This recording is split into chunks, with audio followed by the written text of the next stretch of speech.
Christ. I'm Resident of Collinwood for YouTube. That is my buddy Patrick McCray. That is my buddy Alan Gallant. We're here to review the 1946 movie, The Strangers, starring Edward G. Robinson, Loretta Young. Orson Welles is here. He's also the director of this movie. Um, what's you guys' favorite Orson Welles directed movie? Citizen Kane. I mean, for me, I mean, it's a cliche for a reason. It's a magnificent movie. Yeah. And but for a little editing interference, the Magnificent Ambersons would be right up there. Yeah.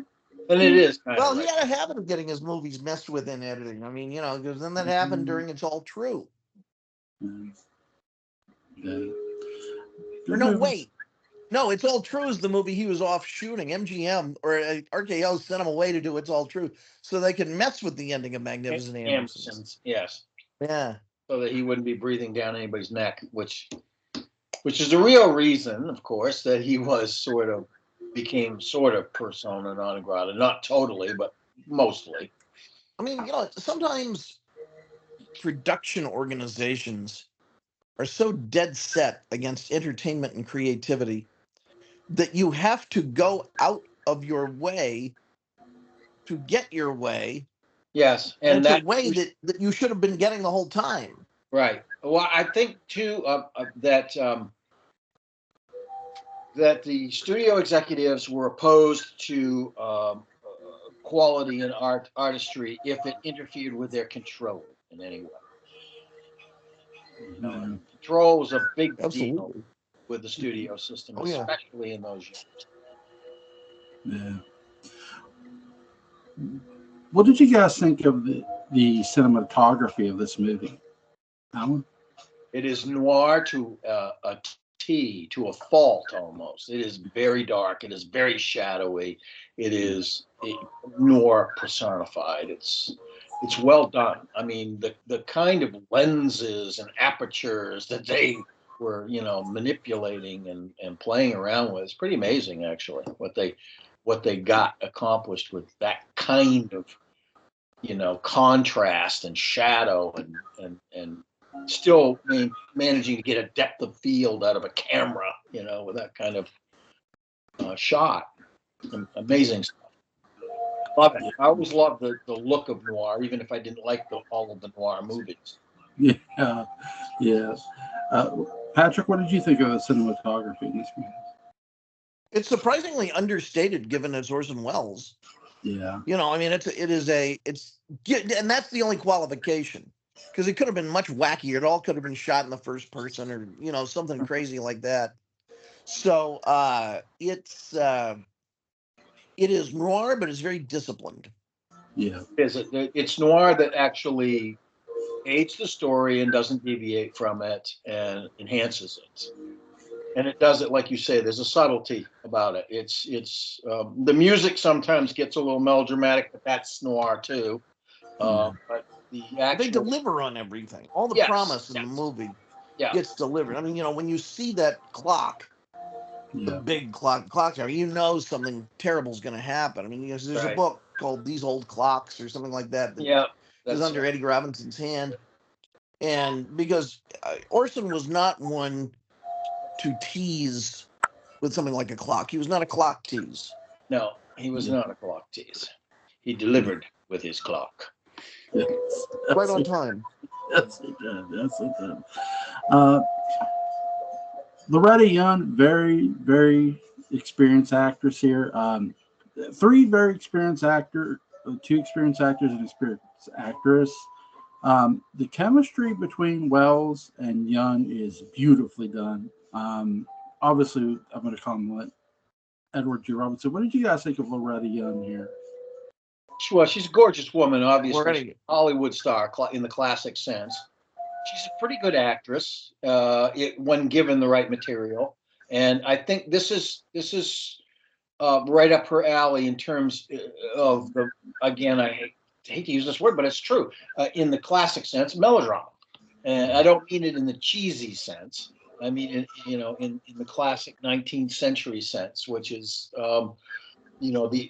she is on the verge, woman on the verge of a breakdown, and so there's an overwrought sense to her emotional response to all of these things, and it's also within a style of noir. So I think she does a great job in this movie. The sort of heroine. There's not a femme fatale in this movie as there is in many noir films. She's more sort of victim heroine, and she becomes sort of the fatale at the end of it when she starts cracking off shots in the tower room. She kind of goes. She's, I've had enough of this. Thank you very much, you filthy Nazi husband. And at that point, she sort of does become the femme fatale. She has, but by this time, she's already had a pretty good career in films. She's experienced, and the chemistry that she and Wells has is almost. You've got what they used to call in movement class attraction repulsion, attraction repulsion, and those two things are profound when they're done well, because that's what happens between characters. I mean, that's part of the whole thing on a visceral level, is there is attraction and repulsion depending on the situation, depending on the characters, depending on their interactions, and so on. And she has to they both have to deal with both. But her in particular, with repulsion while he's doing suspicion and fear, and then she's doing fear and repulsion. Yeah. Patrick, what did you think of Loretta Young? I thought she was fantastic. I thought she was better than Robert Young or Carl Young, both of whom were up for the part. And she's great. I mean, she's terrific in the movie. She's a good noir heroine who knows how to lay on the thick pedal when she needs to. Yes, absolutely. But gives a surprisingly disciplined performance, all things considered. I don't know if this was the message they were going for, but here's somebody who was in love with the person they thought they were in love with, their husband. And she, even when he says he did certain things, not necessarily confessing to the war crimes, mind you, she says, I love you. Whatever you did, I love you. I almost, like, rewatching this movie again, I almost wondered if they were going for, here's somebody who did love that person. Maybe in her mind, she was the one who should have killed him, because I did love you, but no more. You broke my heart in every way. Which I don't know if that's what they were going for, but I love that they had her taking shots at him with the gun in the clock tower. I love that whole sequence at the end, as you were mentioning, Alan. And he gets stabbed by one of the things he loves, the clock. Right. He gets he makes it work, and it works to his disadvantage ultimately, his fatality. But Edward G. Robinson's detective character talks about the psychology of how this thing has to play out, and it has to play out through her. She has to realize, she has to accept the fact that this guy is a Nazi, and that he's been playing her the whole time. Whether or not he has actually loved her or not is unimportant. He is a war criminal who basically helped architect the Holocaust. Yeah. So it's not important, especially not to Edward G. Robinson. It's unimportant whether or not he loves her. The important thing is she has to see through her love for him. So there's that, it's the post-war psychology stuff coming out a little bit. Yeah. Patrick, what did you think? I thought it was swell. Of what specifically? Sorry, of what Alan was saying, the post-war psychology stuff. The love didn't. It's got it in spades. Oh, how about that war, huh? Look at all the How about that war? Yeah, I mean, it. I think it deals very vividly with the shadow of the Holocaust. I'm amazed at the details it goes into. They even show, and this was an audience, though. Yeah, I mean, it's. Pardon? They even show the film of it, which is designed to break her psychologically away from him. Yeah. So yeah, it's. I think this is one of the things too that interested, very much interested Wells.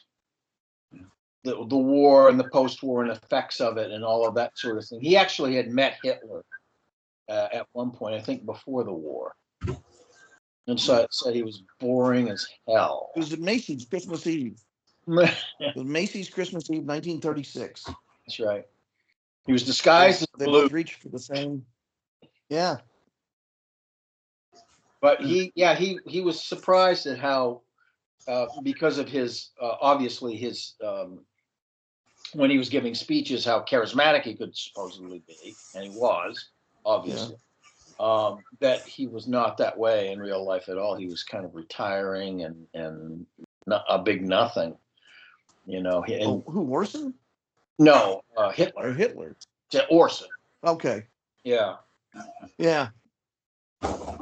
He mentioned this. I thought he'd be Mr. When he was doing the Rack tour during the 70s to all the talk shows, that was one of the stories he used to tell. He told it on the Hitler? I think.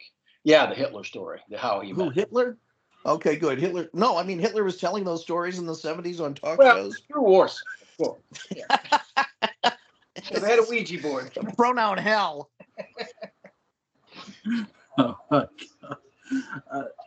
They found, or they got to analyze, I think the government or somebody finally got to analyze the skull that was allegedly Hitler's. It was a Russian woman. Yeah. So the remains that we thought were the remains of Hitler were not. No, it was it's what you might call a parallel to a Catholic relic in some ways. The Russians were holding on to it, saying that they had it. You know, it was that kind of a deal. Sort of. Well, yeah, but I think that I'm smelling some Operation Paperclip on this one. Maybe. There's a good show on YouTube called The Y Files. It's my favorite show, beyond Resident Colin, of course. And he did something about this recently. Yeah, that really got into the Operation Paperclip stuff, and the skull, and the I think the idea is maybe the Americans made some sort of deal and got him out. I don't know. I fell asleep halfway through. But yeah, because it wouldn't be the Russians that got him out. They you know. No. Yeah. If anybody did, it would have to be the Americans, I would think. Because was Truman president by then? What's that? Was Truman president by then? Yes. Yeah. Yeah. So he looked up from his piano. Yeah, he'd been president since just before the surrender, the VE Day. Yeah. Because what was it? Correct me if I'm wrong. I think Eisenhower died before the war ended, didn't he? If I'm Roosevelt. Roosevelt. Sorry. He did. Yeah, no, Eisenhower couldn't have died. he had the 50s to run. The official end of the war in Europe. It was coming to an end, but he died before it came to an end officially, and certainly long before VJ Day. So yeah, because I know that when Truman took, if I remember in history class correctly, Truman, he wasn't aware, I think, of one of the atomic bombs or something, or dropping or whatever. Or he had to give the order for both of them. Oh, okay. He did. Yeah. Okay. He pulled the trigger in the Enola Gay. Yeah. Yeah. Trigger it was. With this movie, Orson Welles, I like how they build the suspense that at first they make you think his character may be dead too, which I like that little suspense drama where it's like, okay, is he going to be the hero of this movie with a question mark? Not even halfway into this movie, which I think was really fun for them to do. What did you guys think? I think all the murkiness ends when his associate, his undersecretary or Oberfuhrer or whatever he was called at the time, shows up, the little man, and finally gets a chance to talk to him and says that he's turned over a new leaf. He's found God and all this stuff, and he strangles. At that moment, you realize there is no real conflict going on inside this guy, except it's just him trying to survive, trying to stay, disguised world. And he's willing to, kill his old buddy to do it, because he's basically freaking him out. But that scene where they're walking and the boys are running around with the paper and stuff. And I love how he just puts his hand on him and like guides him where no one else can see the two of them, and then the strangulation slowly happens. It's a build-up. It's like they're having this heart-to-heart conversation, or at least his associate is having a heart-to-heart conversation. You can just see it happening in Wells's eyes. It's like, oh no, this is not going to work. Okay, we're going to take care of this now. This guy wants to confess. Well, he can confess all he wants, but unfortunately, if he confesses, that means I'm exposed. So it's over. He makes the decision. What did you think of all that, Patrick? I'm sorry. Mutually assured destruction. Yeah. Ultimately, yeah. But with a vampire hunter, yes, Nazi hunter. Nazi on the loose. Same Nazi thing. vampire hunter. He basically does drive a stake through his heart by proxy. You want to see cheesy? You want to see a cheesy vampire movie? Abraham Lincoln Vampire Hunter. Oh, love it! It's so much fun. It's totally cheesy. Yes. I like that movie. I like documentaries. And I think that's one of Ken Burns' best. It's just like it's all true. Yeah. Oh my God! I think that axe is in the Smithsonian somewhere, in a crate in the back. Good. Along with the Ark of the Covenant. Yeah. And John Dillinger. Yep. That's right. Dillinger's Manhood is also back there, or at least a plaster caster version of it. Oh my God! Sorry, we're going off. No. It's a fun movie to watch. Just cheesy effect. But Orson Welles, I mean, his chemistry and the rest of the cast's chemistry is really well done. How, I don't want to say underrated, because I never thought he was underrated, but how great of an actor was both Robinson and Welles? Would you guys say? Up here somewhere. Above his head. I'll tell you that right now. Yeah. Robinson, of course, is Eastern European, changed his name and all of that. Spoke like a half dozen languages, was incredibly erudite, really well educated. Yeah. Was an Epicurean, loved fine things. He was a gentleman's gentleman who happened to play hard-boiled characters a lot.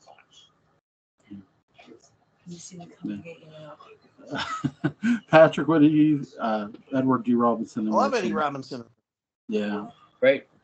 He's the perfect foe for Orson. I mean, because he's just so relentless in everything he does, and yet this is one of his more erudite, sophisticated parts. And I like that too. It shows a lot of his range. I think a movie Robinson I feel always steals was Soylent Greens. I mean, really. I mean, he passed away not too long after that. Heston had said he was sick during the production. Well, it's head cancer. And it's ironic that he has a death scene in the movie, as well. So, he has a great role in it. Very interesting. He's a catalyst in the movie. What is you guys' favorite Edward G. Robinson movie? I have to say I love him in the Ten Commandments because he talks, because he does this. Nathan. He's like playing a gangster, as in these. Where's your delivery now? Yeah, really. Yeah. But actually, probably my favorite movie of his would be. I really like this movie, and I really like because he plays a similar role in Double Indemnity. I like him in Double Indemnity. Very much. Yeah. Patrick? Soylent Green. Yeah. Soylent Green.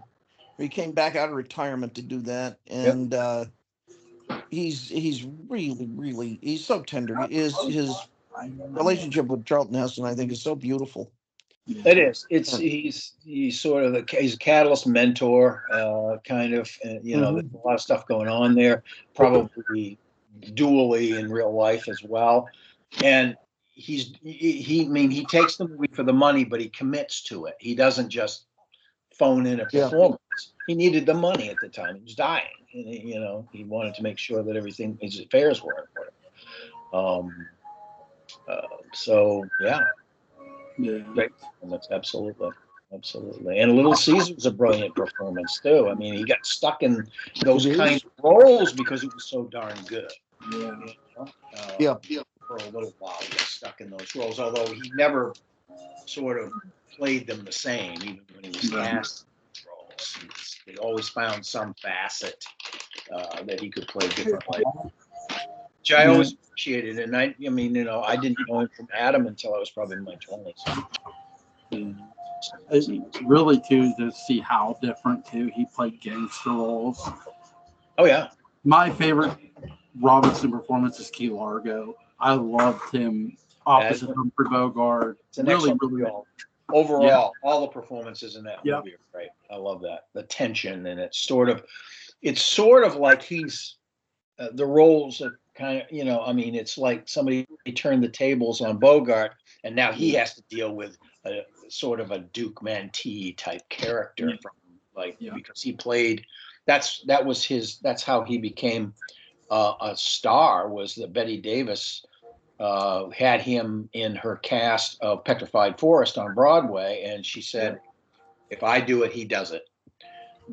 So they brought him along, and brilliant, understated performance for the style, but the threat, this little guy, that he could perpetuate this threat energetically as well as situationally was great. So And sorry if I cut you off, I didn't mean to. Nope, not at all. Something I feel is underrated with Petrified Forest is the cinematography of the desert too. That really well done.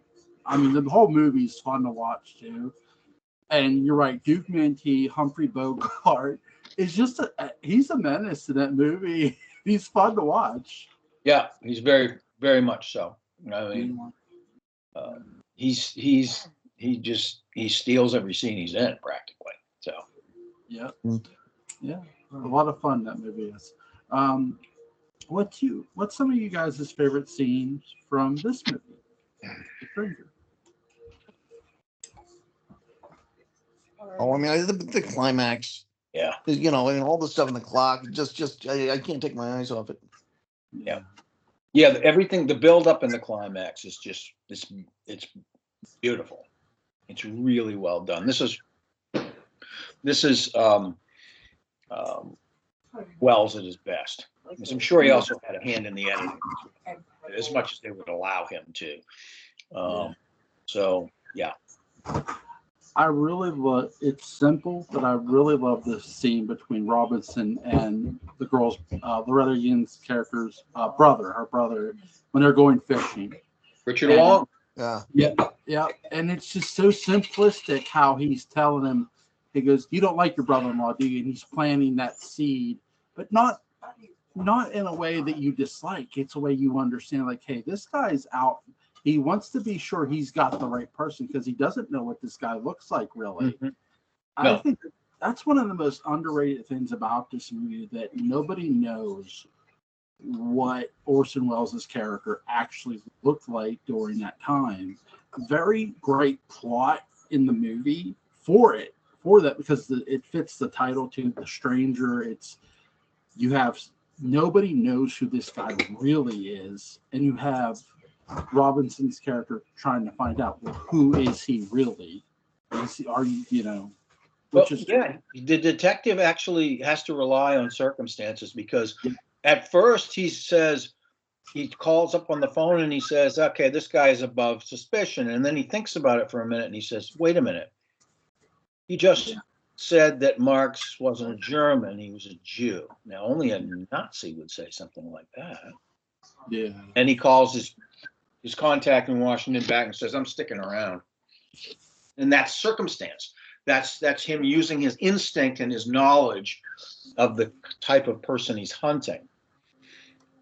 And so he's really relying on his acumen as a detective and instinct both in order to pin this guy down. Yeah, really, really good. Scale 1 to 10, what do you guys give this? It's a 10 for me. I love this kind of movie. Yeah, really good. This film? Oh yeah, it's 10. Oh yeah. Is there anything you guys want to add about the movie before we go? Well, a lot of fun. I hadn't seen it before. Yeah.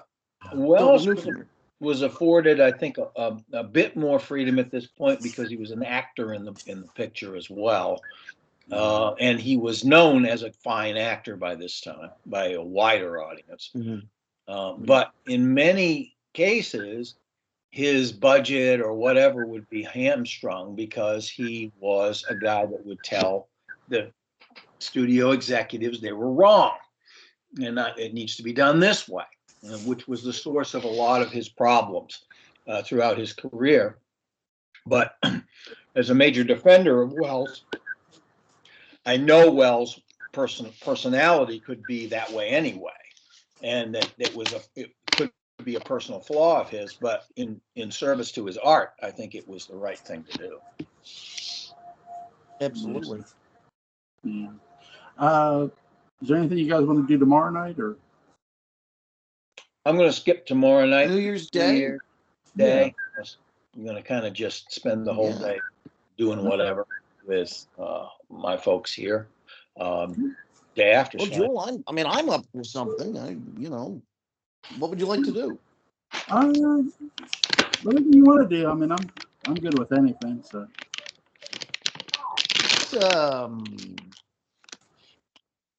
There was some movie that we mentioned the other day, and it was around the time that the Murder by Death suggestion also came up.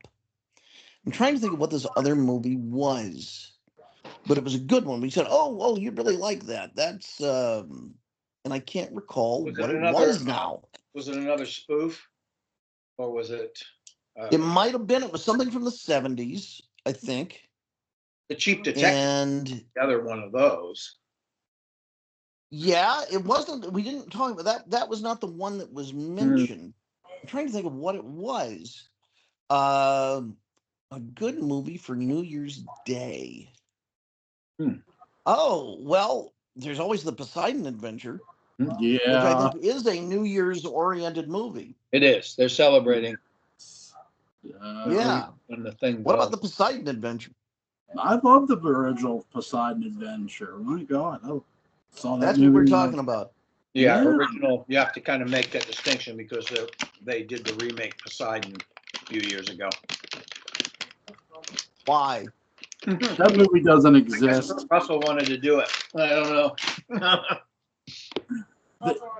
My issue with like the Poseidon. Let's talk about Poseidon Adventure. Yeah, my issue with the remakes is there's too many heroes in the remake where Hackman's character is literally the guy pushing. We got to get out of here. Mm-hmm. You can't just, he's taking charge of it. A lot of the other characters have heroic moments, but they're kind of that reluctant hero. They're all scared and even though Alan can't join us for tomorrow night, there will be a link in his in the description box tomorrow for his channel as well. Thank you, sir. Appreciate it. Link to always for Patrick McCray's Dark Shadows Did Book About. I'm really excited to talk the Poseidon Adventure. You guys have a great night. All right. Enjoy the new year. Take care. Happy New Year. Happy New Year.